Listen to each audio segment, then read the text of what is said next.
Hello दोस्तों, नमस्कार। SM के शाना में मैं आप सभी का दिल से बहुत बहुत स्वागत करता हूं। यस दोस्तों, अभी की अगर हम ग्लोबल लेवल पे सबसे बड़ी अगर ब्रेकिंग न्यूज़ देखें तो वो है दोस्तों गोल्ड एंड सिल्वर। यस दोस्तों, गोल्ड एंड सिल्वर में लिटरली हमें तबाही देखने को यहाँ पे मिल रही है। मतलब ऑलरेडी ऊपर से गोल्ड एंड सिल्वर नीचे आते हुए देखने को मिला है एंड यहाँ से वो और ज़्यादा नीचे हम लोग को फिसलते हुए देखने को यहाँ पे मिल रहे हैं।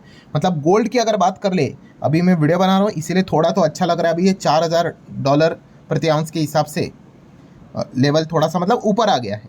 मतलब अगर मैं आपको यहाँ पे चार्ट दिखा दूँ, ये देख लो जिस हिसाब से यहाँ पे ज़ोरदार नीचे आया था 3000 के रेंज में, मतलब 3900 के रेंज में आते हुए देखने को मिला था। ये तो थोड़ा अभी कम बैक किया है, इसीलिए 4000 के रेंज में यहाँ पे वापस आया है। बट पॉइंट क्या है दोस्तों, यस गोल्ड में ज़बरदस्त गिरावट देखने को मिल गई। देन सिल्वर की बात कर रही, सिल्वर अगेन 4, 4.25, 4.5% टूट गया। मतलब 60 का भी लेवल तोड़ दिया सिल्वर ने एकदम कंफर्टेबली। ठीक है, मतलब एक लेवल ऐसा था कि 60 का लेवल वो तोड़ता नहीं था।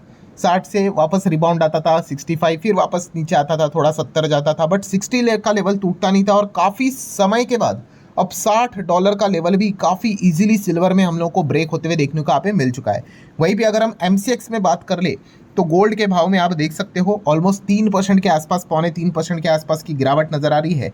वहीं पे सिल्वर की अगर बात कर ले तो 4% से ज़्यादा सिल्वर हम लोग को ब्रेक होते हुए देखने को यहाँ पे मिल चुका है। सो ऑब्वियसली दोस्तों कि इसके पीछे के कारण क्या है, वाई ऐसा तो थोड़ी ना होता है कि कुछ भी मतलब कोई भी खबर आ गई एंड गिरावट स्टार्ट हो गई। नहीं, बहुत बड़े कारण हम लोग को देखने को मिल रहे हैं। 2 से 3 इंपॉर्टेंट कारण हम लोग को देखने को मिल रहे हैं। इस चीज़ के चलते जो कमोडिटी मार्केट वाले हैं, सिल्वर गोल्ड वाले हैं, वो हम लोग को पैनिक मोड में आते हुए देखने को यहाँ पे मिल रहे हैं। सो स्टार्ट कर दोस्तों, सबसे पहला जो पॉइंट है दोस्तों वो है इन्फ्लेशन।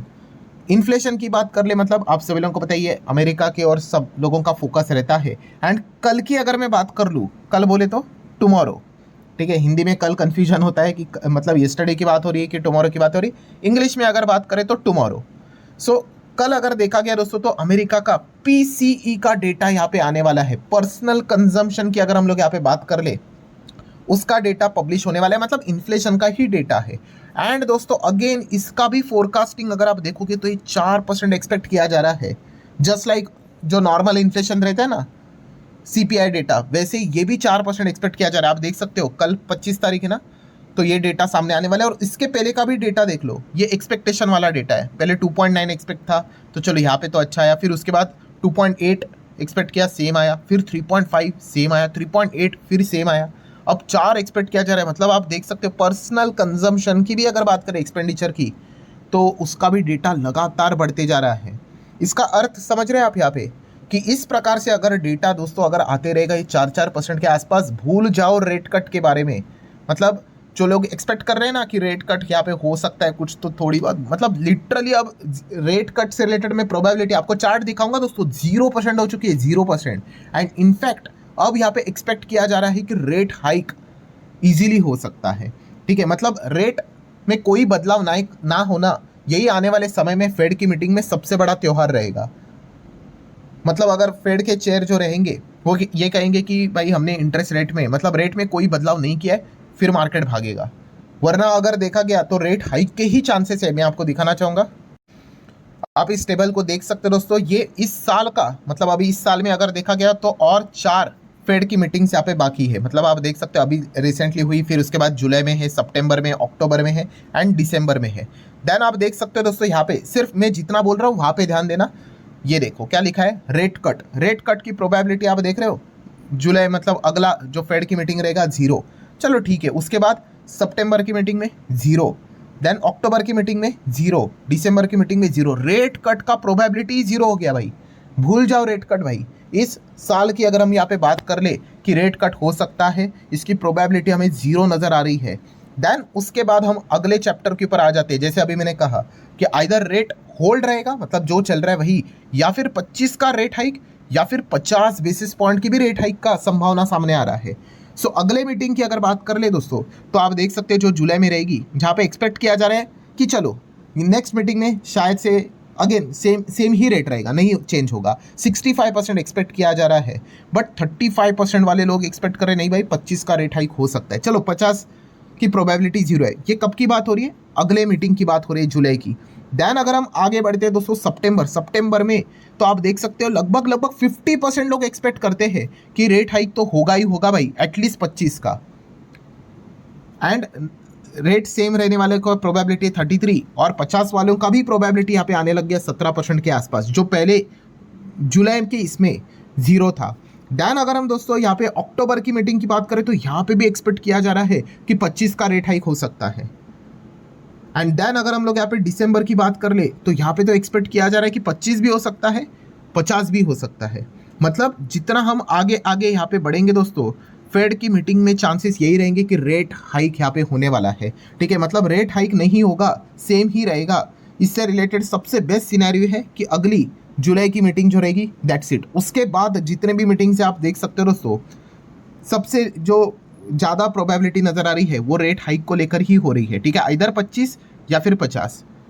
सो इसी चीज़ के चलते दोस्तों मतलब क्या है कि इंटरेस्ट रेट हाइक यहाँ पे होगा। इसी प्रोबेबिलिटी के खबर के चलते हमें गोल्ड सिल्वर में ज़बरदस्त यहाँ पे गिरावट देखने को मिल रहा है। आप बोलोगे इसके पीछे का क्या मतलब तर्क है, तो आपको पता है भाई, जितना रेट नीचे रहेगा तो हर एसेट क्लास में पैसा हम लोग को जाते हुए देखने को मिल जाता है। एंड होता क्या है दोस्तों कि देखो, रेट अगर बढ़ गया, ठीक है, रेट बढ़ गया मतलब चलो यूएस के बॉन्ड्स की अगर हम बात कर ले, ठीक है, जैसे एफडी पकड़ लो, यूएस के बॉन्ड्स को पकड़ लो, ठीक है, वहाँ पे अगर इंटरेस्ट रेट अगर बढ़ गए, ज़्यादा ब्याज आपको मिलने लग गया, तो पैसा वहाँ पे लोग लगाना स्टार्ट करेंगे। ऐसा क्यों? क्योंकि अगर आप गोल्ड में मान लो $100 रखते हो या फिर ₹100 रखते हो, ठीक है, आपको गोल्ड के ऊपर कोई इंटरेस्ट नहीं मिलता है। गोल्ड पे एक ही चीज़ मिलती है आपको, क्या? Capital appreciation. मतलब आपने ₹100 लगाए हैं, गोल्ड का दाम बढ़ा, आपने बेचा, दैट्स इट, आपको कैपिटल गेन हुआ। बट बॉन्ड्स की अगर बात कर ले, यस, हम सभी लोगों को यहाँ पे पता ही है कि आप बॉन्ड्स को यहाँ पे ज़्यादा इसके ऊपर बेच भी सकते हो, आपको कैपिटल गेन भी हो सकता है, एंड प्लस इंटरेस्ट तो आपको अलग से कूपन तो मिलता ही है। तो जितना ज़्यादा बॉन्ड के यहाँ पे जो परसेंटेज है, ठीक है, जो कूपन है, इंटरेस्ट है, वो बढ़ेगा, ऑटोमेटिकली लोग क्या करते हैं, फिर गोल्ड सिल्वर से पैसे निकाल कर बॉन्ड्स में चले जाते हैं, क्योंकि वहाँ पे डबल फायदा, इधर सीजी भी मिलेगा, ठीक है, प्लस इंटरेस्ट भी मिलेगा। एंड वहीं पे गोल्ड की बात कर ले तो ओनली सीजी, नो इंटरेस्ट। ठीक है, गोल्ड में आपने सुना है इंटरेस्ट मिलता है आपको? नहीं। तो जब भी यहाँ पे इस प्रकार की खबरें सामने निकल कर आती है कि भाई यहाँ पे इन्फ्लेशन बढ़कर आ सकता है, इन्फ्लेशन बढ़ेगा तो फेड रेट हाइक करेगा, रेट हाइक होगा तो ऑटोमेटिकली बॉन्ड्स के यील्ड्स यहाँ पे बढ़ेंगे, मतलब इंटरेस्ट रेट यहाँ पे ज़्यादा हो जाएगा तो पैसा वहाँ पे जाएगा। तो इसी थियोरी के चलते गोल्ड सिल्वर में हम लोग को बिकवाली आते हुए देखने को मिल जाते हैं। एंड इसीलिए इंटरनेशनल बाजार में आप देख सकते हो दोस्तों, गोल्ड एंड सिल्वर में तांडव देखने को मिल रहा है। ये हो गया पॉइंट नंबर 1। देन दोस्तों पॉइंट नंबर 2 की अगर बात कर ले तो जो सबसे बड़ा कॉम्पिटिशन चल रहा था गोल्ड एंड सिल्वर का, किसके साथ? यस, यूएस डॉलर के साथ। जैसे मैंने कल भी आप लोगों को बताया था कि थियरीज चलती थी कि भाई अब यहाँ पे क्या होने वाला है, डॉलर खत्म होने वाला है। कितने सारे वीडियोस आपको मिलेंगे कि एंड ऑफ द डॉलर। इतना सिंपल नहीं है, मैंने बहुत बार आप लोगों को बताया भाई। ठीक है, डॉलर को अगर कुछ होने लग गया ना, अमेरिका पूरे दुनिया में बड़े लेवल पे युद्ध करवा देगा।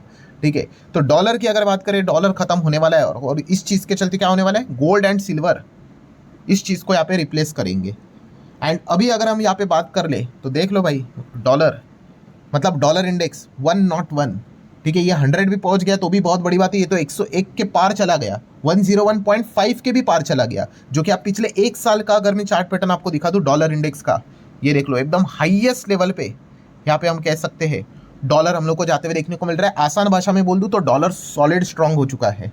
सो डॉलर अगर स्ट्रांग होगा तो गोल्ड एंड सिल्वर की जो थियरी थी कि वहाँ पे सेंट्रल बैंक पैसा लगा रहे हैं, वहाँ पे अब वो रिजर्व्स बढ़ाते जा रहे हैं, डॉलर को डंप करते जा रहे हैं। ठीक है, बीच में हुआ था ना, ये देखो डॉलर काफ़ी नीचे आया था, तभी ये चीज़ें चलती थी फेब मंथ के आसपास, हर कोई gold silver gold silver gold silver बात करता था। ठीक है, एंड आज क्या हो गया, आज गोल्ड डॉलर यहाँ पे आ गया एंड गोल्ड सिल्वर नीचे आते हुए देखने को मिला है। सो इसीलिए यहाँ पे हम कह सकते हैं इनके बीच में बैटल यहाँ पे चल रही, इन्वर्स रिलेशन है। ठीक है, अगर यहाँ पे डॉलर इंडेक्स मजबूत होगा, मतलब डॉलर मजबूत होगा, तो गोल्ड सिल्वर में आपको काफ़ी कमजोरी देखने को मिलेगी। एंड इसी चीज़ के चलते गोल्ड सिल्वर पिटते हुए देखने को मिल रहा है। एंड तीसरा इंपॉर्टेंट पॉइंट कि जिस चीज़ के चलते कमोडिटी मार्केट को थोड़ा सा पुश मिलता है, कौन सा? जंग को लेकर भी अगर हम यहाँ पे बात कर ले तो आप देख सकते हैं कि काफ़ी चीज़ें, मतलब ठीक है, मतलब टाइम लगेगा, मैं अगेन कह रहा हूँ, इतना सिंपल नहीं होता है। वो 60 दिन भी बोले हैं, थोड़ा ऊपर नीचे होगा, बट एटलीस्ट हम देख सकते हैं कि कोई किसी के ऊपर, एटलीस्ट अमेरिका और ईरान एक दूसरे के ऊपर कोई बड़े लेवल का अटैक नहीं कर रहा है। ठीक है, इसराइल का चैप्टर थोड़ा सा डिफरेंट है, मतलब डिफरेंट मतलब थोड़ा डिफिकल्ट टाइप आप कह सकते हो, बट येस, ये दोनों तो बिल्कुल लड़ना नहीं चाहते हैं। ठीक है, तो इस चीज़ के चलते भी हम यहाँ पे कह सकते हैं कि कमोडिटी मार्केट में वरना एक चार्म आ जाता है जब भी इस प्रकार की चीज़ें यहाँ पे होती है। तो ठीक है, तो ये भी एक शांत पॉइंट हम लोग को होते हुए देखने को मिल रहा है। इसलिए आप देख सकते हो ऑयल भी कितना नीचे आया है। सो मतलब कंक्लूजन क्या है दोस्तों, गोल्ड एंड सिल्वर में ज़बरदस्त जो हमें गिरावट नज़र आ रही है, इसके पीछे ये 3 पॉइंट्स है, ठीक है। उनमें से पहला पॉइंट कौन सा, जैसे कि इन्फ्लेशन लगातार बढ़ रहा है एंड अगर ऐसे ही बढ़ते रहेगा, so we all know that आने वाले समय में भविष्य में फेड रेट हाइक करेगा तो बॉन्ड्स ज़्यादा अट्रैक्टिव हो जाएंगे, इंटरेस्ट भी मिल सकता है, कैपिटल गेन भी हो सकता है, ड्यूअल फायदा, लोग गोल्ड सिल्वर से पैसा निकाल कर वहाँ पे डालेंगे इसी थियरी के चलते। देन सेकंड अगर देखा गया, जैसे अभी मैंने आपको बताया कि डॉलर वापस कमबैक कर गया भाई, ठीक है, 100 के पार चला गया, 101 के पार चला गया, 101.50 के पार चला गया, तो इसी चीज़ के चलते गोल्ड सिल्वर गिरते हुए देखने को मिले। एंड तीसरा वॉर को लेकर यहाँ पे हम कह सकते हैं कि जो एक अनसर्टिनिटी है थोड़ी सी हम लोग को अब नॉर्मलाइज होते हुए देखने को मिले, जो कि यूजुअली गोल्ड सिल्वर को थोड़ा बहुत फ्यूल देती है।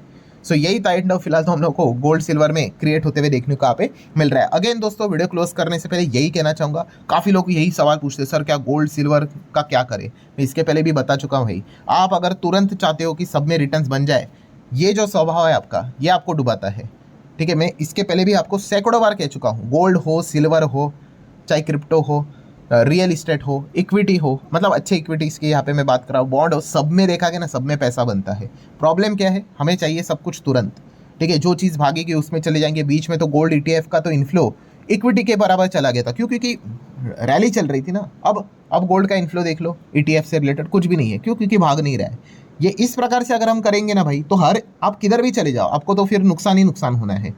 बी सेंसिबल, मतलब बोलते हैं ना, आपको सही इन्वेस्टर बनना है। सही इन्वेस्टर क्या है भाई, ये सारी चीज़ों की वैल्यू होती है, बट आप जो चाहते हो कि फटाफट हो जाए, जहाँ पे जल्दबाजी करोगे ना भाई, मैंने इसके पहले भी आपको एक गोल्डन रूल दिया था, पता नहीं कितने लोगों ने लिख के रखा है, कौन सा, कि भाई कोर्ट एंड शेयर मार्केट या फिर ये जो भी है कमोडिटी मार्केट, इसमें आप एक्सपेक्ट करोगे कि फटाफट हो जाए, कुछ नहीं होने वाला है, इसमें सबसे ज़्यादा टाइम लगता है। शेयर बाजार की बात करें, कोर्ट की बात करें, गोल्ड सिल्वर की बात करें, पेशेंस होना चाहिए भाई, तभी जाने का यहाँ पे, वरना नहीं जाने का। सो ठीक है दोस्तों, जितने इंपॉर्टेंट पॉइंट्स थे वो सारे मैंने आप लोगों को यहाँ पे बता दिए हैं। आशा करता हूँ वीडियो हेल्पफुल लगा होगा, चाहो तो लाइक एंड शेयर कर सकते हो। मिलते हैं नेक्स्ट वीडियो में, तब तक के लिए बाय बाय।